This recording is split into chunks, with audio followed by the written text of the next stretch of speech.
दोस्तों, द कारका of speech mercury, the कारका ऑफ इंटेलिजेंस मरकरी, द कारका ऑफ कम्युनिकेशन मरकरी, द कारका ऑफ बिजनेस मरकरी। दोस्तों, जब ये प्लेनेट रेट्रोगेट होता है तो इसका क्या अर्थ होता है? बहुत सिंपल, दो शब्दों में समझाऊंगा। समझ में आने के लिए दो शब्द काफी हैं, क्योंकि मैंने अपनी केस स्टडी में ऑलरेडी कृष्णमूर्ति जी का वीडियो बनाया हुआ जिसमें दो प्लेनेट रेट्रोगेट थे। एक मरकरी 10th हाउस में रेट्रोगेट था, एक शनि 3rd हाउस में लगना लॉर्ड होकर रेट्रोगेट था।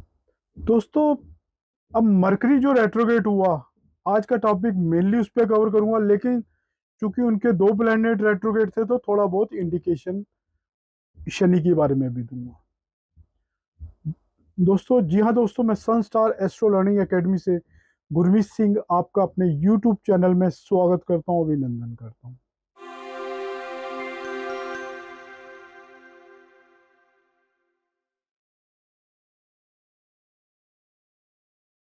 दोस्तों, मरकरी की रेट्रोगेशन का अर्थ क्या है? दो पॉइंट आपके सामने रखता हूं। ऐसा व्यक्ति अपनी नॉलेज के कारण पिछले जन्मों का कुछ कर्मों का बोझ इस जन्म में लेके आया है। पहला अर्थ।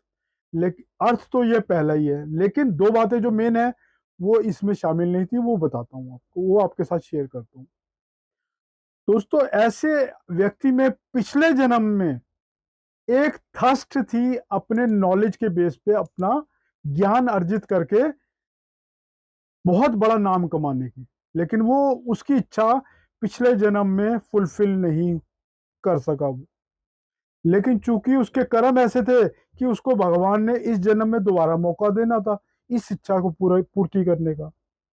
तो मरकरी जिसका भी रेट्रोगेट हुआ है, एक बात तो स्पष्ट समझ लीजिए, ऐसा व्यक्ति नाम कमाने के लिए जरूर पैदा हुआ है।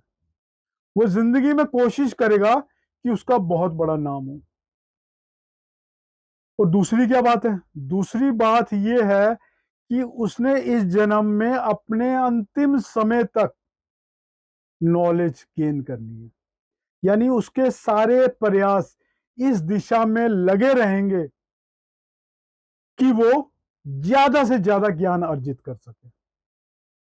बहुत स्पष्ट है। जब कृष्णा मूर्ति जी की कुंडली बनाई थी, 9th लॉर्ड होके 10th हाउस में मरकरी बैठा हुआ और 9th और 10th का मकर लगन में एक्सचेंज, यानी वीनस 9th में और 10th में मरकरी 9th लॉर्ड। तो वहां पे मरकरी सूर्य के साथ बैठा हुआ है, एक बुध आदित्य योग बना के। लगना लॉर्ड मकर लगन था, 3rd हाउस में शनि भी रेट्रोगेट है। देखो, शनि हैवी पेंडिंग कर्मा को बताता है। आप कृष्णा मूर्ति जी की जीवनी पढ़ लो, जितना ज्ञान की थर्स्ट उनमें थी, एक नहीं ही देखो, बाकी सारी हमारे जो नियम है पराशर के, जैमिनी के, वो सारे के सारे हजारों साल पहले किए थे, बने थे। उन्हीं को हम आगे समेटने में, उन्हीं को समझने में हमने पूरा जीवन लगा दिया। लेकिन कृष्णा मूर्ति जी ने क्या एक नई संरचना की, एक सब लॉर्ड थ्योरी निकाली, एक नक्षत्र थ्योरी निकाली।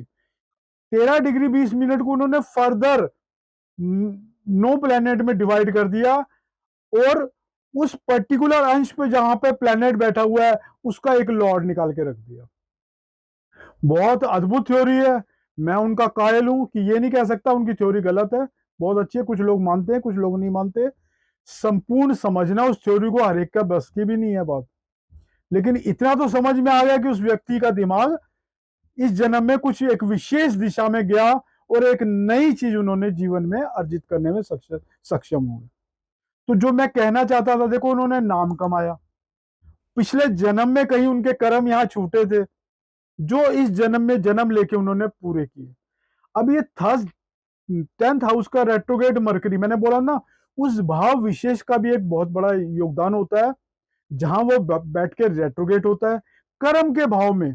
यानी कर्म के भाव में उनके पिछले जन्म में कुछ ऐसे पेंडिंग कर्मा थे जो छूटे थे ज्ञान से जुड़े हुए, जो मरकरी ने उनको इस जीवन में पूरा करने के लिए दोबारा उनको पैदा किया। और ना केवल उन्होंने 10th हाउस में पैदा मतलब उनको मरकरी रेट्रोगेट हुआ, वो 9th की तरफ जा रहा है।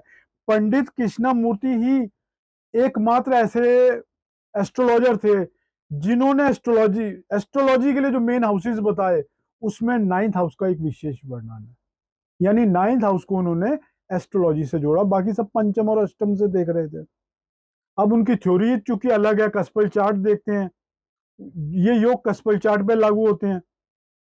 मेरा एट्थ हाउस का केतु कस्पल चार्ट में 9th हाउस में उचका होकर बैठा हुआ है। तो वैदिक एस्ट्रोलॉजी से देखा जाए तो वो पूरी कंडीशन पूरी करता है, और पंडित कृष्णमूर्ति जी को शामिल करूं तो भी वो पूरी शर्त पूरी कर रहा है, उच्च का होके केतु 9th हाउस में। यानी केतु तो प्लैनेट ही अकल्ट का है, और केतु हमेशा रेट्रोगेट होता है। तो पिछले जन्म में मेरे जीवन में भी ये थर्स्ट थी कहीं ना कहीं नाम कमाने की, और 9th हाउस यानी अकल्ट के थ्रू अपने ज्ञान को हाईएस्ट सीमा तक पहुंचाने की। अब पंडित कृष्णमूर्ति जी के जीवन में भी यही हुआ, उनका 10th हाउस में बैठा हुआ मरकरी कर्मों को भी दिखा रहा है, कर्मों से भी जोड़ रहा है, और 9th हाउस एस्ट्रोलॉजी की दुनिया और सबसे सर्वोच्च पढ़ाई जो होती है वो 9th हाउस से देखते हैं। तो मरकरी वहां का लॉर्ड होके उस तरफ ही आ रहा है। कितनी अद्भुत गेम है जो मैंने आपको बताना चाहता हूं। जो भी प्लेनेट कोई रेट्रोगेट होता है, इनका गोचर में भी महत्व है, इस पे अलग से एक वीडियो बनाऊंगा। आज पहले ही चूंकि मरकरी की वीडियो बनाई हुई है, ये बात समझना ये सीरीज खत्म हो जाएगी, सीरीज काफी आगे तक जाएगी। अब चूंकि इस विषय को मैंने आपके सामने रखने की कोशिश की है, तो लगे हाथ मकर लगन का लगन उनका, और थर्ड हाउस में शनि का भी बताता हूँ। शनि पेंडिंग कर्मा के बोझ को बताता है, वो थर्ड हाउस में रेट्रोगेट होके सेकंड हाउस में जाके एट्थ को भी देख रहा है, और थर्ड हाउस से 9th हाउस को भी कवर कर रहा है। तो ये मरकरी और शनि का संबंध बन रहा है। देखो, कर्मों से जब तक मरकरी नहीं जुड़ेगा तो हमारे इस जीवन में कैसे कर्म होंगे। जैसे मेरा 9th हाउस का रेट्रोगेट शनि 8th हाउस में आके, क्योंकि पिछले भाव में भी आता है, वहां से पंचम में बैठे हुए मरकरी से बीएनएन से संबंध बना रहा है। तो मैं भी तो जीवन मेरा एस्ट्रोलॉजी से जुड़ा ना। तो ऐसे उनका अगर शनि रेट्रोगेट मरकरी रेट्रोगेट नहीं होता तो शनि से कैसे जुड़ता। और शनि रेट्रोगेट होके 10th हाउस में बैठे मरकरी से ट्राइन संबंध भी बना रहा है। ये नहीं कि ये संबंध नहीं बनते, भृगुनंदी नाड़ी में संबंध दिख रहे हैं, लेकिन क्योंकि पेंडिंग हार्ड वर्क को दिखाता है शनि, तो पूरा जीवन कृष्णमूर्ति जी ने इसी दिशा में लगा दिया। ये वीडियोस की श्रृंखला मैं आपके सामने और भी रखूंगा। आज मरकरी का मेरा पहला वीडियो है। इस सब्जेक्ट को आगे पार्ट 1 पार्ट 2 मरकरी को भी कवर करूंगा। अगला वीडियो अगले नए प्लेनेट के साथ, वो रेट्रोगेट क्यों हुआ। जैसे ओशो रजनीश जी का जुपिटर धर्म से जुड़ा हुआ ग्रह है ना, वो रेट्रोगेट है। यानी पिछले जन्म में धर्म के कुछ काम छूटे थे, क्योंकि वो जुपिटर राहु से संबंध बना रहा है, तो अनकन्वेंशनल धर्म को लेके आए हो। जी हाँ दोस्तों, अगर मेरा वीडियो पसंद आए तो शेयर लाइक एंड सब्सक्राइब कीजिएगा। धन्यवाद दोस्तों।